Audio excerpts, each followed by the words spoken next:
विनती है, आपसे रिक्वेस्ट है कि जब आप एक्स मुस्लिम थी तो जाहिर सी बात है आपने नमाजें पढ़ी होंगी और यानी दुआएं याद की होंगी, तो कौन सी सूरा आपको याद है, क्या है, जरा हमें बताइएगा।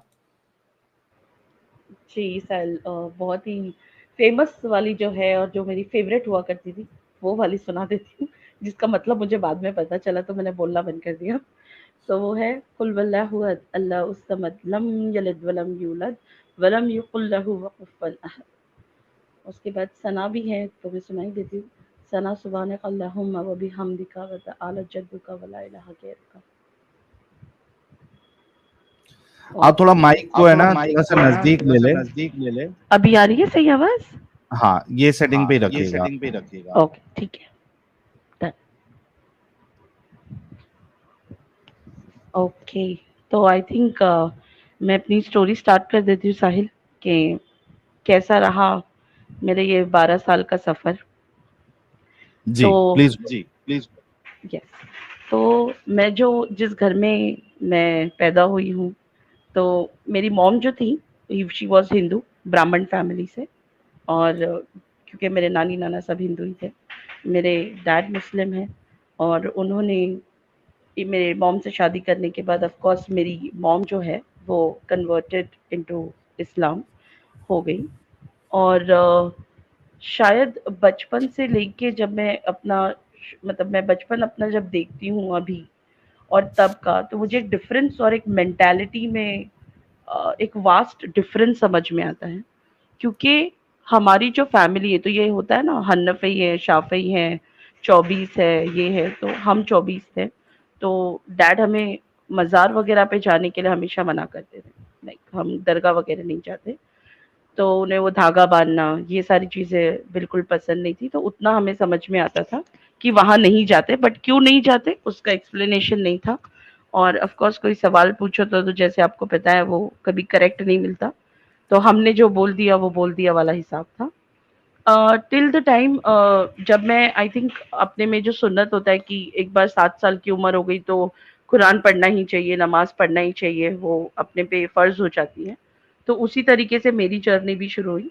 बचपन से तो वो अलीफ, बे, ते का पारा थमा देते हैं, लेकिन वो क्यों पढ़ना है, क्या पढ़ना है, वो टाइम पे समझ नहीं होती। बस पता है आपको अल्लाह के सिवा कोई माबूद नहीं बोल के आप शुरू हो जाते हो। और वही प्रोसेस चलता गया काफ़ी टाइम तक, लेकिन ऑफ कोर्स एक इंटरनल फीलिंग ये सबको ही अलग होता है, राइट? तो मॉम को जब मैं देखती थी तो मुझे मॉम को देख के बड़ी डाउट आती थी, बिकॉज़ उनके माथे पे वो जो गोंदा हुआ होता था हरा कलर का, उधर उनको चटका दिया हुआ था ताकि वो जो गोंदा हुआ हरा है वो निकल जाए। और मेरे दिमाग में एक क्वेश्चन हमेशा उनके लिए रहता था कि ये क्यों है? तो वो बोलते थे कि मुझे अल्लाह ताला का मतलब ये दिया है पनिशमेंट, क्योंकि वहाँ पे मैंने गलत ये किया था। तो वो मेरे दिमाग में था एज़ अ किड। तो वो तो उतना तक ठीक था। लेकिन जब फिर बाद-बाद में मुझे मौलाना पहले एक पढ़ाने आते थे, कुरान वग़ैरह, तो हम कुरान पढ़ने जाते थे। तो वो ना थोड़े टाइम बाद ना थोड़ा-सा मारने लगते थे, मतलब अगर याद नहीं होता था, जैसे 5 कलमा जो था, वो मुझे थोड़ी डिफ़िकल्ट होती थी याद करने में, तो वो रट्टा करवाते थे। मतलब तोता होता है ना कि ये पढ़ो, यही प्रॉब्लम है, ये पढ़ो, ये सीखो, मतलब उसका मायने आपको पता नहीं होता, उसका मीनिंग क्या है, उसका हाथ-पैर क्या है, कुछ नहीं पता है आपको। लेकिन आपको वो याद करना है, बाय हार्ट, ताकि कल को आपको कोई पूछे तो आपको बस मुँह ज़बानी चटर-चटर आप बोलते जाओ। तो 2-3 दिन आई थिंक हो गए थे, तीसरे दिन और मुझे 4th डे बहुत गुस्सा आया तो मैंने वो मौलाना को ही मार दिया था। वो जो हमारा जो कुरान रखने वाली ये होती है ना, उसको ही लेके मैंने उनको मार दिया था। तो उन्होंने आना बंद कर दिया दूसरे दिन से और बोले मेरे डैड को कि मैं इसे नहीं पढ़ाऊँगा। एंड देन मेरी दादी ने शुरू किया हमें पढ़ाना। अगेन वो स्टार्टिंग फ्रेज़ था अम्मा पारा, then Quran and stuff like that. तो हमारा घर का थोड़ा-सा बैकग्राउंड बता दूँ कि हम ना थोड़े से मॉडर्न हैं। हमारे घर में कोई ऐसे बुर्का-विर्का का ऐसे कुछ रिस्ट्रिक्शंस नहीं है। पर्दा का रिस्ट्रिक्शंस नहीं है। काफ़ी कुछ चीज़ों में ओपन माइंडेड फैमिली है। हदीस हमने ज़्यादा पढ़ी नहीं क्योंकि हमको हमेशा हदीस से थोड़ा दूर रखा गया। आई थिंक बिकॉज़ दे सबको घर में पता था द रीज़न व्हाई, या उन्हें ही नहीं पढ़ना था उस चीज़ को। But Quran was something very much close, बोलते हैं ना कुछ अच्छी चीज जो लेनी थी ना, वही हमको बार बार रिपीट की जाती थी। जहाँ तक अभी मैं समझती हूँ कुरान को, कि उसमें और भी काफी कुछ है। वो चार पांच एक रिपीटेड चीज होती थी कि ये ऐसा होगा, वैसा करोगे तो ऐसा होगा, बैठने की दुआ, उठने की दुआ, सब चरी की चप्पल पहनने की दुआ। तो ये सब तो बेसिक हमको मतलब सिखाया था। बट देन इवेंचुअली जब मैं थोड़ा बहुत कुछ समझ पाई, तो मुझे लगा नहीं यार, लाइक ऐसा क्यों है, ये तो मतलब गलत है ना, मतलब ये ऐसा नहीं होना चाहिए। तो मैं बहुत क्वेश्चन करती थी, क्योंकि मैं छोटी थी घर में, और मेरी बड़ी बहन तो मतलब वो जैसे तैसे जो बोलते थे वो फॉलो करते थे। बट मुझे थोड़ी-सी ना डिफ़िकल्ट थी, क्योंकि मैं स्कूल जाती थी। मैं तभी वो टाइम पे मेरे को डांस का बड़ा शौक था। तो जैसे पता है कि dance is not allowed, but still मैं करती थी, क्योंकि मुझे पसंद था। और घर में डैड और मॉम इस मामले में सपोर्टिव थे कि नहीं, वो करती है तो उसे करने दो, जबकि दादी-दादा का प्रेशर था कि ये मत करने दो। तो एक टाइम आया जब किसी ने मुझे देखा और ऑफर किया एक एड में काम करने के लिए। तो मुझे ऑफ कोर्स दादी दादा का ये आया कि नहीं, हमने हज किया हुआ है तो इट्स नॉट अलाउड। तो वो एक करियर अपॉर्चुनिटी मेरे हाथ से वो टाइम पे चली गई, जिसका आज तक आंसर नहीं मिल पाया कि मेरे साथ क्यों किया गया वो। और वो बहुत ही अगेन, उस टाइम के बाद मैंने शायद छोड़ दिया उस चीज में इंटरेस्ट रखना, क्योंकि मेरा दिल इतना टूट गया था कि फिर मेरे को नहीं करना है करके अब ये, तो मैंने वो स्टॉप कर दिया। उसके बाद भी रिस्ट्रिक्शंस, जैसे 5 टाइम तो नमाज was compulsory in the house. अगर आपकी नमाजें छूट गई है तो आप रिटर्न आओ, पढ़ो, और जो आपको सोना है सो जाओ, लेकिन आपको पढ़ना है। आप कितना भी थक कर आओ, कुछ भी आपको, वो रिस्ट्रिक्टेड था, वो आपको करना है। आप नमाज नहीं छोड़ सकते, भले कज़ा हो जाए, लेकिन आपको पढ़ना है। उसके बाद जब थोड़ा-सा, जब हम मैच्योर इनफ हो गए जैसे, तो उसके बाद थोड़ा-थोड़ा बहुत चीज़ें जो है हमको बताई गई। जैसे कि जैसे हम लोग को लालच देते हैं ना, तो मुझे अभी भी याद है, कुरान अगर हम खत्म करते थे, हमारा कंपटीशन लगता था बहनों के साथ कि आपको कुरान खत्म करना है, ठीक है। तो हम लोग की कंपटीशन लगती थी बहनों की, कि रमजान में जो है ज्यादा कुरान कौन खत्म करेगा पूरे 30 पारे। तो हम लोग 2-3 बार ऐसे कर लेते थे, दिन रात पढ़ पढ़ के। लेकिन अभी भी मायने पता नहीं थे, खाली ये पता था कि वो एक स्टोरी है और वो अरबी में पढ़ी जाती थी। तो बस एक रट्टे पोपट की तरह जितना मैं जानती हूँ वही पढ़ते थे। और अभी भी मैं गारंटी देती हूँ, अगर मैं पूछ लूंगी घर पे की बहनों से, तो मुझे नहीं लगता किसी को इसका आंसर पता होगा कि उसमें पूरा क्या लिखा हुआ है, ठीक है। तो वो होती है ना, जो 5 अच्छी चीजें है उसमें से उठा लो और बाकी सबको इग्नोर करो। आई थिंक वही वाला मेंटालिटी फॉलो किया है, क्योंकि मुझे याद है जहाँ से मैं आती हूँ, हम भी एक कन्वर्टेड मुस्लिम ही होंगे कोई टाइम पे, बिकॉज हमारा जो गांव है मुंबई से बहुत नजदीक में है, और वो बहुत ही फेमस प्लेस है। तो वहां से जितने भी लोग हैं, इतना पता है, क्योंकि मैंने मेरे डैड को सुना है ये बोलते हुए कि हम लोग सारे कन्वर्टेड ही हैं। हमारे जो पूर्वज थे, they were all Hindus kind of. तो इतना तो पता था कि हम लोग कन्वर्टेड है वो टाइम से। उसके बाद लेकिन फिर भी देखो, कभी एक्सेप्ट नहीं किया है 4 लोगों के सामने कि नहीं ये गलत है, तो बोलते हैं ना एक स्टैंड होता है, क्योंकि उन्हें पता है कहीं न कहीं अगर हम जिस समाज में रहते हैं ना, अगर हमने वो चीज़ छोड़ी ना, तो हमको शायद ना हमारे को कोई भी पूछेगा नहीं, वो होता है। और वो मैंने एक्सपीरियंस अपनी लाइफ में किया है, बहुत अच्छे तरीके से।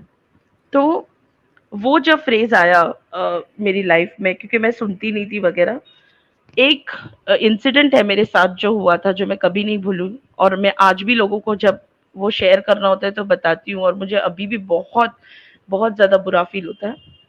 मेरी मॉम जो खुद एक कन्वर्टेड है, उन्होंने, मैंने, क्योंकि फ्राइडे के दिन मैंने पढ़ा नहीं था कुरान, ओके, नमाज़ के बाद, और मैं थोड़ी खेलने में बिज़ी हो गई थी, क्योंकि I was small, I was only in 7th standard, okay. तो उन्होंने मुझे मारा था, वो भी इस तरीके से कि आज भी मेरे लेफ्ट हाथ की जो लास्ट वाली उँगली है वो फ्रैक्चर्ड है, वो टेढ़ी है। मुझे उन्होंने किसने इतना मारा मारा था? था, मेरी मॉम ने, ओह! जो खुद एक कन्वर्टेड मुस्लिम है, सोचो।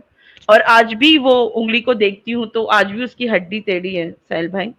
और इतना फ़ील होता है ना, आज भी याद करो तो बहुत दु तकलीफ़ होती है वो बात को याद करके, कि एक चीज़ के लिए, अब वो मुझे अच्छे से भी समझा सकते थे वो चीज़ को, लेकिन नहीं, उन्होंने वो चीज़ प्रेफ़र किया, क्योंकि आपके एक बार ये चीज़ दिमाग में ऐसे बैठ जाती है ना पागलों की तरह, ये जो मैं आपके वीडियोज़ पे भी ये जो पागल आ जाते हैं ना, फिर इनका इलाज नहीं होता, क्योंकि ये मेंटली डिस्टर्ब हो जाते हैं ये चीज़ों से, तो इसका इलाज नहीं है, ठीक है? इनको खुद को समझना पड़ेगा। जैसे मेरे टाइम पे मैंने खुद से समझा है, मुझे कोई समझाने नहीं आया या मुझे किसी ने बोला नहीं ये क्या सही है। मैंने अपनी थोड़ी बहुत हिस्ट्री बोलता है ना, थोड़ा खोदना शुरू किया कि नहीं यार ये तो गलत हो रहा है जो हो रहा है, मुझे समझना पड़ेगा इसको। और ये सीन होने के बाद मैं और ज़्यादा हटती गई इन चीज़ों से कि ये ऐसा क्या चीज़ है जो इतना रिस्ट्रिक्टेड है, क्योंकि समझ में तो तब भी नहीं आ रहा था, बस रट्टा पोपट की तरह पढ़ रहे थे। आफ्टर 18 तो मैं तो बाहर जॉब विब करने निकल गई थी। कॉलेज टाइम पे भी मतलब मैं इतना तो समझ गई थी कि गलत है, ठीक है? इतना तो 100% समझ गई थी कि ये चीज़ गलत है। अब मैं गलत कैसे समझी थी, क्योंकि जब भी मैं कॉलेज जाती थी, एक बार मुझे किसी ने, एक मुस्लिम लड़का था, उसने मुझसे बोला था कि अरे नेहा तुझे शर्म आना चाहिए, तू मुस्लिम है, तू पर्दा नहीं करती है। कॉलेज में ये बात हुआ है, इंसिडेंट हुआ है, क्योंकि मैं आरएम थी कॉलेज में। तो जब ये इंसिडेंट हुआ मैंने उससे बोला हाँ मेरे घर में कोई नहीं पहनता है, तो ही स्टार्टेड कि तुम लोग दोजख में जाओगे, तुम्हारी इबादत करके कोई मतलब नहीं है, एंड फलाना ढिमकाना। मैंने बोला ठीक है, मेरा ईमान मेरे पास, तेरा ईमान तेरे पास, इतना ही बोला उसे मैंने। और क्योंकि मुझे नहीं लगा कि वो टाइम पे उसे कुछ आर्ग्यूमेंट करना चाहिए जिसके बारे में इतना ये नहीं है, तो मैं इग्नोर किया। उसके बाद कहीं न कहीं मुझे ऐसा लगता था वो टॉर्चर्ड जो होता है ना, वो कहीं न कहीं आपको आ जाता है, क्योंकि वो सारे के सारे जो ग्रुप था ना वो थोड़ा मुझसे डिस्ट्रैक्टेड रहता था कि तू सबको भड़का रही है, तू डांस में क्यों लेके जाती है, हमारी लड़कियों को मत लेके जाओ। तो वो था कहीं न कहीं, ठीक है, तू ये मत कर, करके तू है तो है करती है ना, तो उन लोगों को भी मत ये कर। ठीक है, मैंने वो छोड़ दिया। मैंने वहाँ से बोला ठीक है फाइन चलो डन, और वो चीज़ निकल गई। आफ्टर 12th स्टैंडर्ड जब तक मैं समझ पाई और मुझे ऐसा लगा नहीं यार now it's high time and I need to leave the house, because मेरे को बहुत ज़्यादा प्रेशर कहीं न कहीं फ़ील हो रहा था। ओके। और उसके बाद एक घर छोड़ दिया था। घर छोड़ने के काफ़ी टाइम बाद like 2 years after I left house, तब तक तो फैमिली के टच में भी थी काफ़ी टाइम तक, कि आना-जाना लगता था, क्योंकि मैंने बोला कि मेरे टर्म्स अलग है तो डैड को पसंद था जिस तरीके से मेरा रहन-सहन था। नाउ रहन-सहन इसका मतलब ये नहीं कि मैं कुछ आवारागर्दी कर रही थी, बट चीज़ों के क्वेश्चंस मेरे अलग होते थे। मुझे वो हमेशा वो नाटक जो होता था वो सर पे दुपट्टा रखो और वो आया है तो अंदर चले जाओ, ये मतलब मुझे वो सब थोड़ा पसंद नहीं था। और काफ़ी मौलाना का भी आना-जाना, खाना-पीना घर पे हमारे काफ़ी होता था। दिल्ली से भी काफ़ी आते थे घर पे मौलाना, मतलब बैठने-वैठने, क्योंकि डैडी एक अच्छे इस पे हैं, स्तर पर हैं। तो उस हिसाब से बहुत लोग का रिस्पेक्ट अलग था थोड़ा-सा घर पे, तो उन्हें पसंद नहीं था, क्योंकि कोई क्वेश्चन कर देगा तो क्या करोगे? तो इसीलिए फिर वो थोड़ा मैं अलग हो गई, क्योंकि मेरा जॉब भी जो मैंने जैसे ही 18 क्रॉस किया, मैं along with the college I was working as well, क्योंकि मेरे को पहले से ही बिज़नेस थोड़ा-सा माइंड मेरा पहले से ही उन चीज़ों में था। बड़ी सिस्टर इतना कुछ नहीं था उनको, वो हमेशा घर पे ही रहना पसंद करते थे, और थोड़ा बोलते हैं ना ज़्यादा उनको पर्दा-वर्दा था। ज़्यादा घर के बाहर नहीं जाना, अंदर ही अंदर रहना, वो ज़्यादा वो प्रेफ़र करते थे। मैं थोड़ी-सी अलग फ़ेज़ में थी, थोड़ा इंट्रोवर्ट बोल सकते हो, I was not extrovert but ज़्यादा इंट्रोवर्ट। तो जैसे ही घर छोड़ा, उसके बाद मैं घर के बाहर निकलने के बाद काफ़ी टाइम तक आई टूक अ होम रेंट पर, और फिर मैं रहने लगी। And then I was working in a call centre which is again एक डोमेस्टिक कॉल सेंटर है, बट कंपनी बहुत ही फ़ेमस है, would not name the company, क्योंकि उसमें कंपनी का कुछ प्रॉब्लम नहीं है। वहाँ पे एक लड़का था कॉल्ड मोसी, and he was my TL, ठीक है, टीम लीड था वो मेरा। अरे बाप रे! वो बंदे को बस पता था कि आई लेफ्ट इस्लाम, ओके? बस जिस दिन उस बंदे मतलब को आपने पता चला 18 साल में ही आपने इस्लाम छोड़ दिया था? यार, आपने 18 साल में इस्लाम छोड़ दिया था, तो आपके घर वालों को पता था कि आपने इस्लाम छोड़ दिया है? अब तो वो डिस्क्लोज़ होना बाकी है, वो तो बाहर होता था ना फिर। अब तो वो डिस्क्लोज होना बाकी है, अब तो हुआ भी नहीं है डिस्क्लोज। तो 19 इज व्हेन मेरे घर में पता चला, बिकॉज मेरे 2-3 फोटोज जो थे वो उन्होंने देख लिए थे। ओके। और जिस तरीके से वो फोटो सामने आया, इट वाज नॉट गुड। तो डैड को कन्फ्रंट मुझे करना पड़ा कि हाँ, मैं कुछ ये सब नहीं करती और मैं करने भी नहीं वाली हूँ। तो उन्होंने मुझे सीधा सीधा बोला, बेटा तेरे रास्ते अलग, मेरे रास्ते, हमारे रास्ते अलग, तू आज से हमारे लिए मर गई। वो दिन है और आज का दिन है, आज 12 साल हो रहे हैं। आज भी मम्मी डैडी की बहुत याद आती है। और देखा तो नहीं है डैड को 12 साल से। खाली कोशिश की है 2-3 बार बर्थडे पे कॉल करने की इनिशियल ईयर्स में, लेकिन उन्होंने फोन कट कर दिया है जब मैंने मेरा नाम लिया है, ये बोल के कि पता नहीं रॉन्ग नंबर है शायद। तो है वो एक दर्द, क्योंकि माँ बाप है, भले वो कैसे भी हो, आप उन्हें दिल से नहीं निकाल सकते। भले आप, उन्होंने आपके साथ कितना भी वर्स्ट किया होगा शायद, लेकिन माँ बाप तो, उनकी जगह बोलते हैं ना, दुनिया में कोई नहीं ले सकता और ना कभी लेगा मेरे लिए। तो यस, उनकी याद हमेशा है। अभी भी है, बहुत अच्छे से है। कभी मन होता है तो बहुत दूर से जाके ऐसा देख लेती हूँ, छुपे छुपाए, पूरा कवर करके अपने आप को। और समझ में आने नहीं देती कि मैं ही हूँ, ताकि बस देख सकूं और खुश हो जाऊं। इधर 1 मिनट मैं इधर आपको एक रोकना मिनट मैं आपको चाहूंगा। रोकना चाहूंगा। ठीक। I mean, I mean, what what kind of kind of ideology is this ideology यार? What kind of ideology is this? 18 साल की बच्ची है, वो इस्लाम उसको सही नहीं लग रहा है, वो फॉलो नहीं कर रही है, वो उससे बाहर आ गई है।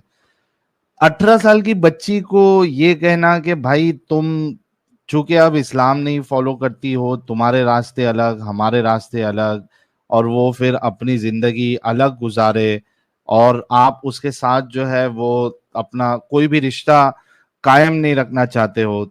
आई मीन यार, क्या पागलपन है यार। बच्चों के लिए तो एक इंसान अपनी जान दे देता है यार, और तुम ये फेक मजहब, इस कल्ट के लिए तुम्हारा वो जो 18 साल का जो प्यार है वो तुमने खत्म कर दिया एक कल्ट के लिए। अरे तुमको मानना है तुम मानो यार, तुम दिमागी अपंग रहो, तुमको मानना है, तुमको बेवकूफ रहना है, तुम रहो।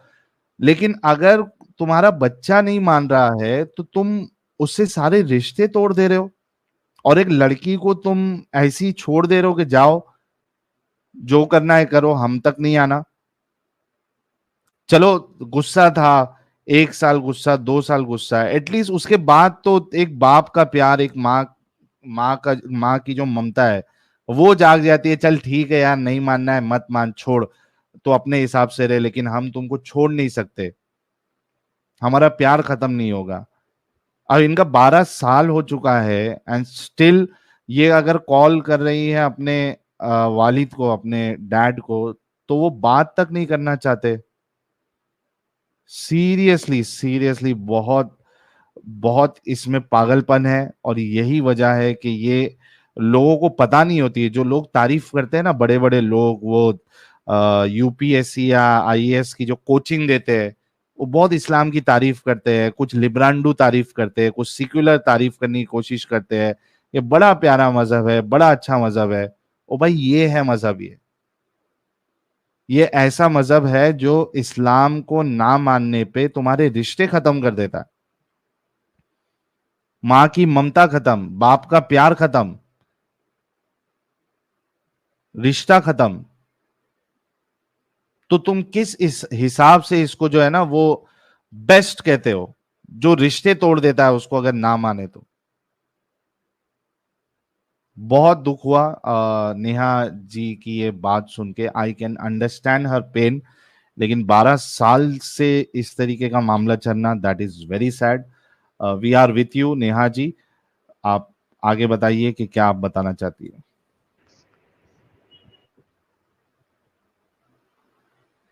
नेहा जी अनम्यूट कर ले। जी साहिल भाई, आवाज आ रही है? आ रही, आ रही। आ रही यार। ओके। सो ये ना खाली मॉम डैड तक भी नहीं रुका। आप यकीन मानो, ये मेरे दादी हैं, दादा है, मेरा बहुत बड़ा फैमिली से हूँ। और मेरे दादा की तो मैं बहुत ज़्यादा स्पेशल, बोलते हैं ना, वो मेरे बिना कुछ काम ही नहीं करते थे। इन पार्ट वो बोलते थे कि she is lucky for me.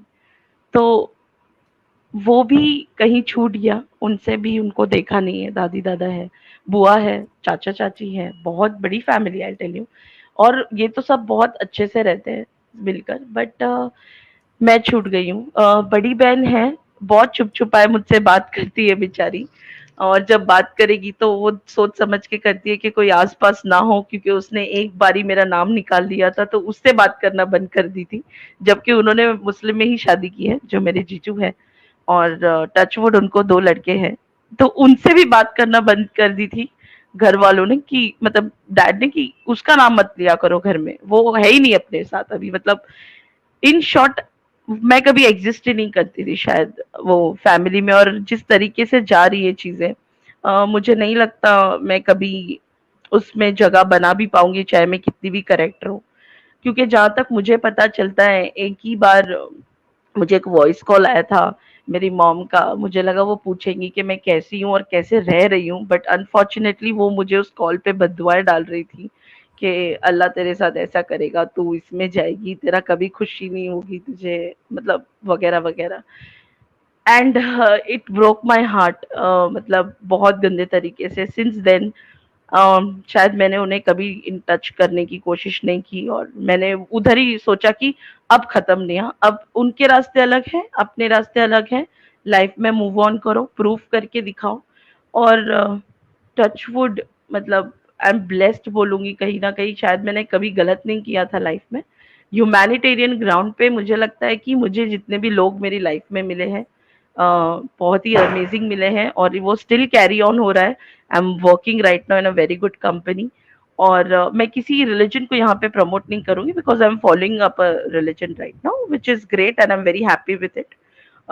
लेकिन हाँ, I am right now very much happy. एक है कहीं ना कहीं कि वो चीज नहीं है जिसकी बददुआएं मुझे अभी भी मिलती है जब किसी को पता चलता है तो।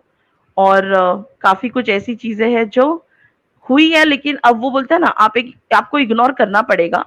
आज भी किसी को अगर मैं बोल दूं ना कि हाँ मैं थी कभी मुस्लिम और मैंने अपने आप को चेंज किया, या मैं आई लेफ्ट इस्लाम, ओके,